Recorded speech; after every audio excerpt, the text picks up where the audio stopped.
వేయవచ్చా? మనకి అంటే నాన్ రెసిడెంట్ ఇండియన్స్ ఎవరైతే మనకు ఓటు హక్కు మనకి ఆల్రెడీ కలిగి ఉన్నారో వాళ్ళు వేసేదానికి అభ్యంతరాలు ఏం లేవు. టెండర్ చేసిన ఓట్లు అంటే ఏంటండి?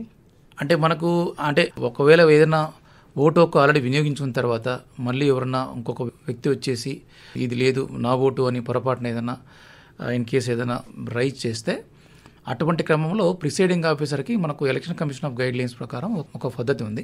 ఇతని దగ్గర ఈ ఓటర్ దగ్గర ఒక సంతకం తీసుకొని ఒక పేపర్ మీద నేను ఇంతవరకు ఓటు వేయలేదని చెప్పేసి సో మళ్ళీ అక్కడ మనకి పోలింగ్ ఏజెంట్ ఉంటారు వాళ్ళ సమక్షంలో మళ్ళీ అవసరమైతే వాళ్ళకి ఓటు హక్కు అంటే వీళ్ళు నిర్ధారించుకున్న తర్వాత వాళ్ళకి ఓటు హక్కు ఇవ్వడం జరుగుతుంది.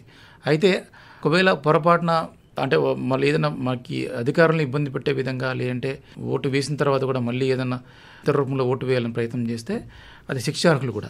సో ఆ విధంగా కూడా ఆ క్లాజు దాంట్లో ఉండడం జరుగుతుంది. డాక్టర్ గారు, అనారోగ్యంలో ఉన్నవారికి, దివ్యాంగులకు, వయసులో పెద్దవారికి ఓటు వేయటానికి ప్రభుత్వం తరపు నుండి కానీ ఎలక్షన్ కమిషన్ నుంచి కానీ ఎటువంటి సహాయ సహకారాలు అందుతున్నాయి? ఒకటి మనకు వృద్ధులకు కానీ దివ్యాంగులకు కానీ ప్రతి పోలింగ్ స్టేషన్లో సపరేట్ క్యూ లైన్ అనేది ఏర్పాటు చేయబోతున్నాం. మంచి షామియానా వేసి అందరితో పాటు డ్రింకింగ్ వాటరు అక్కడ ప్రతి పోలింగ్ స్టేషన్లో కూడా బేసిక్గా మనకు ఏఎంఎఫ్ అని ఉంటాయి, అంటే అష్యూర్డ్ మినిమం ఫెసిలిటీస్ సుమారుగా 10 నుంచి 12 రకాల ఫెసిలిటీస్ ఇవ్వడం జరుగుతుంది. సో ఇందులో భాగంగా అక్కడ టాయిలెట్స్, డ్రింకింగ్ వాటర్తో పాటు సో వృద్ధులు తర్వాత అంగవైకల్యం ఉన్న వాళ్ళకి సంబంధించి ఒకవేళ అంతవరకు 100 మీటర్ల బయట వరకు వాళ్ళు ఏదైనా ఒక స్కూటర్లోనో లేదంటే ఒక ఆటోలోనో ఒక వెహికల్లోనూ రాగలిగితే అక్కడి నుంచి కూడా అవసరమైతే మేము వీల్ చైర్ పెట్టి మేము ఒక అటెండెంట్ మేము ఇచ్చి ఆ అటెండెంట్ ద్వారా పోలింగ్ స్టేషన్ వరకు సపరేట్ క్యూలో వాళ్ళకి ప్రియారిటీ ఇచ్చి ఓటు వేసేదానికి కూడా అన్ని ఏర్పాట్లు చేయడం జరుగుతుంది. అలాగే మనకు ఇందులో మనకి అంగవైకల్యం ఉన్న ఓటర్కు ఒకవేళ ఎవరైనా సహాయకుడు కావాలంటే కూడా ఒక వ్యక్తిని ఒకసారి మాత్రమే సహాయకుడిగా వాడుకోవాలి. సో ఆ వ్యక్తిని సహాయకుడు మనం పర్మిషన్ కూడా ఇచ్చి సో ఆ వ్యక్తి తాలూకా మనకు అతని లోపలికి తీసుకెళ్ళేది ఓటు మాత్రం ఓటరే వేస్తాడు, సహాయకుడు ఒక దూరం నుంచి అతను సహాయం చేసి మనకు సీక్రెసీ అనేది ఎక్కడ కూడా కాంప్రమైజ్ కాకుండా వాళ్ళకి ఆ విధంగా కూడా ఓటింగ్కు ఏర్పాట్లు చేయడం జరిగింది. ప్రజల చేత ఎన్నుకోబడి ప్రజల కొరకే పనిచేసి ప్రజాస్వామ్యమే ప్రజాస్వామ్యం. మన ప్రజాస్వామ్యంలో ఓటు యొక్క విలువ ఎంత? అంటే మన ప్రతి వ్యక్తి కూడా వ్యక్తిగత అభివృద్ధి అలాగే సామాజిక అభివృద్ధి, దేశాభివృద్ధి అనేది కోరుకునే క్రమంలో ఖచ్చితంగా ఇవన్నీ ఒక ప్రాపర్ లైన్లో వెళ్ళాలి అంటే ఒక దేశానికి ఒక విలువైన ప్రజాస్వామ్య వ్యవస్థ అనేది చాలా అవసరం. అందులో ప్రజాస్వామ్య వ్యవస్థలో పట్టుగొమ్మలంటే మనకు బేసిక్గా మనకి డెమోక్రసీలో మేజర్గా మనకు కార్యనిర్వాహక వ్యవస్థ కానీ లేదంటే మనకు శాసన వ్యవస్థ కానీ లేదంటే మనకి న్యాయ వ్యవస్థ కానీ అలాగే మీడియా ఇవి అందరూ కూడా పూర్తి సహకారంతో మనకి ప్రజాస్వామ్యాన్ని పరిడవిల్లేలా చేసుకోవచ్చు. సో ఈ క్రమంలో ఖచ్చితంగా ప్రజలు కూడా అందరూ కూడా 100% వాళ్ళ విలువైన వాళ్ళ ఒపీనియన్ని షేర్ చేసినప్పుడు వాళ్ళ ఒపీనియన్ని ఓటు రూపంలో ప్రదర్శించినప్పుడే ఆ ప్రజాస్వామ్యానికి అసలైన విలువ ఉంటుందని నా ఉద్దేశం.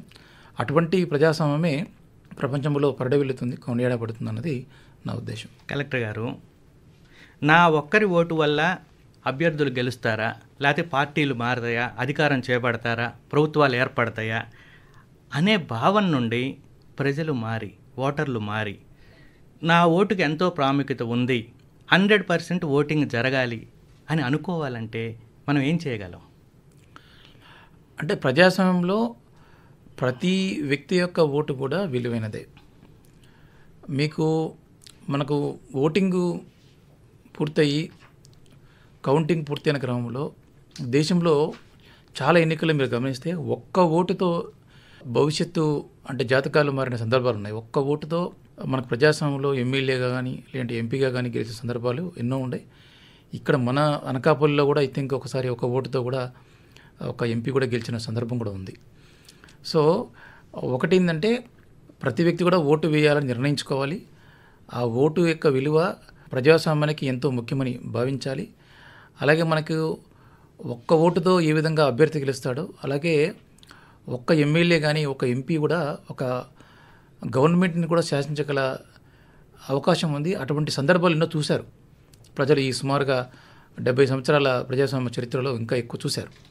సో కాబట్టి ఈరోజు నా ఓటు వేస్తే ఏంటి, వేయకపోతే ఏంటి అనే భావం నుంచి మనం బయటపడి ప్రతి ఓటు కూడా విలువైందే, మనం ఈ ప్రజాస్వామ్యాన్ని సహించగలుగుతాం, అటువంటి శక్తి మన ఓటుకు ఉంది అని మనం ఏ రోజైతే మనం ఎంకరేజ్ చేసుకుంటామో ఇండివిజువల్గా, ఆ రోజే ఖచ్చితంగా ప్రతి వ్యక్తి ఆ ఓటు యొక్క విలువను గ్రహించి ఎంత లేట్ అయినా పర్లేదు ఈరోజు ఓటు వేసి తీరాల్సిందే అన్న ఒక నిర్ణయానికి అతను వచ్చి ఖచ్చితంగా ఓటు వేయాలి అన్నది నా ఉద్దేశం. కలెక్టర్ గారు, ఓటర్లు ప్రలోభాలకు గురి కాకుండా మానసిక స్థైర్యంగా ఓటు వేయటం ఎలా?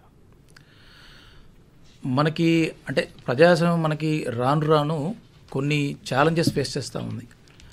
అందులో ముఖ్యంగా మీరు చెప్పినట్టు ఓటర్లను ప్రభావితం చేయడం అనేది ఒక మేజర్ ఛాలెంజ్. ఇందుకు దృష్టిలో పెట్టుకొని మనకు ఏ రోజైతే మనకు అనౌన్స్మెంట్ వస్తుందో ఆ రోజు నుంచి మనకు మోడల్ కోడ్ ఆఫ్ కండక్ట్ అనేది మనం అమల్లో పెట్టుకోవడం జరుగుతూ ఉంది. ఆ మోడల్ కోడ్ని మనము ఖచ్చితంగా అమలు చేసే క్రమంలో సుమారుగా మనం 500 పైచులకు మనం ఎంప్లాయీసు, పోలీస్ ఫోర్సు, ఇతర ఎన్ఫోర్స్మెంటు విభాగాల ద్వారా ఎక్కడ కూడా మనకు ఓటర్ల మీద ఈ ప్రభావం తగ్గించడానికి చాలా అత్యున్నతంగా కృషి చేస్తున్నాం. ఈ క్రమంలో మీకు చూసాం 5.3 కోట్లు విలువైన వస్తువులు కానీ డబ్బులు కానీ మేము సీజ్ చేయడం జరిగింది. అలాగే మనకి పర్మిషన్స్ లేకుండా ఎటువంటి ప్రచారం కానీ, లౌడ్ స్పీకర్లు కానీ, వాహనాలు కానీ ఎటువంటి కూడా వాడేదానికి అనుమతులు లేవని చెప్పి వాళ్ళ మీద కూడా కేసులు పెట్టడము, వాటిని సీజ్ చేయడం కూడా జరుగుతూ ఉంది. సో ఇవన్నీ మనకు ఎలక్షన్ కమిషన్ ఆఫ్ ఇండియా కానీ, సిఇఓ కానీ ఎందుకు చేస్తారు, అలాగే జిల్లా లెవెల్లో డిస్ట్రిక్ట్ కలెక్టర్ డిఈఓ అని పిలుస్తారు, district election officer. So DEO కంట్రోల్లో ఉన్న అందరు ఆఫీసర్లు అత్యంత జాగ్రత్తతో ప్రజలందరినీ చైతన్యవంతులు చేసి, సో అభ్యర్థుల్ని కానీ పార్టీలను కానీ పూర్తి స్థాయిలో కంట్రోల్లో పెట్టి పబ్లిక్ మీద ప్రభావాన్ని తగ్గించడానికి అన్ని విధాలు కృషి చేస్తున్నాం.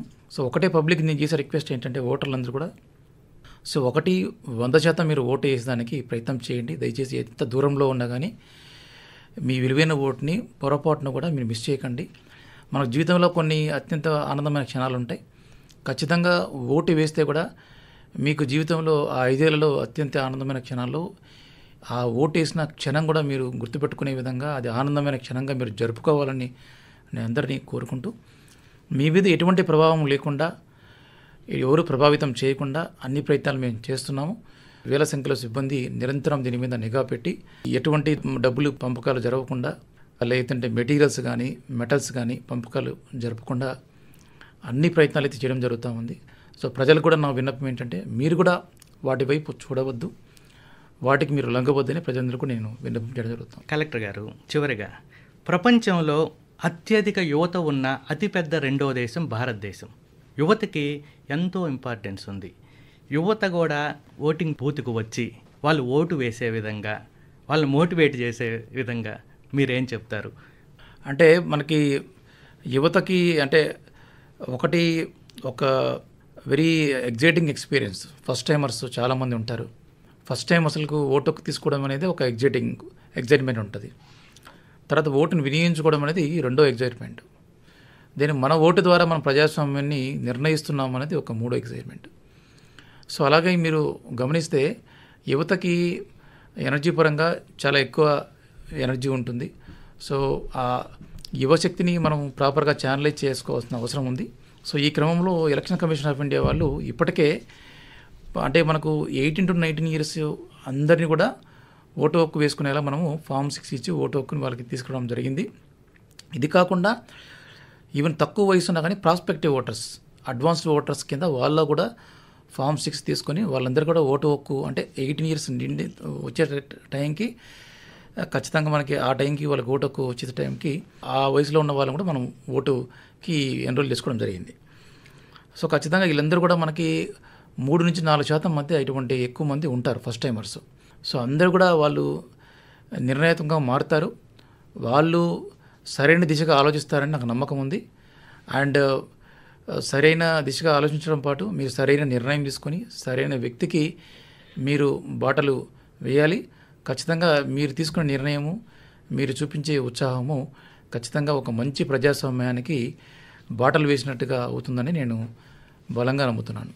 విశాఖపట్నం జిల్లా కలెక్టర్గా బాధ్యతలు నిర్వహిస్తున్న డాక్టర్ ఏ మల్లికార్జున గారు మా ఆల్ ఇండియా రేడియో స్టూడియోకు విచ్చేసి మీ అమూల్యమైన అభిప్రాయాలు తెలియజేసినందుకు ధన్యవాదాలండి. ధన్యవాదాలండి. ఖచ్చితంగా మే 13 ఎన్నికల పండుగ రోజు, ఆ రోజు అందరూ మీ విలువైన ఓటుని మీరు మీ విలువైన ప్రజాస్వామ్యానికి కాంట్రిబ్యూషన్గా భావించుకుంటూ మీరందరూ కూడా విలువైన ఓటును ఆ రోజు వేయాలని మనస్ఫూర్తిగా నేను అభిలాషిస్తున్నాను. Thank you so much. Thank you sir.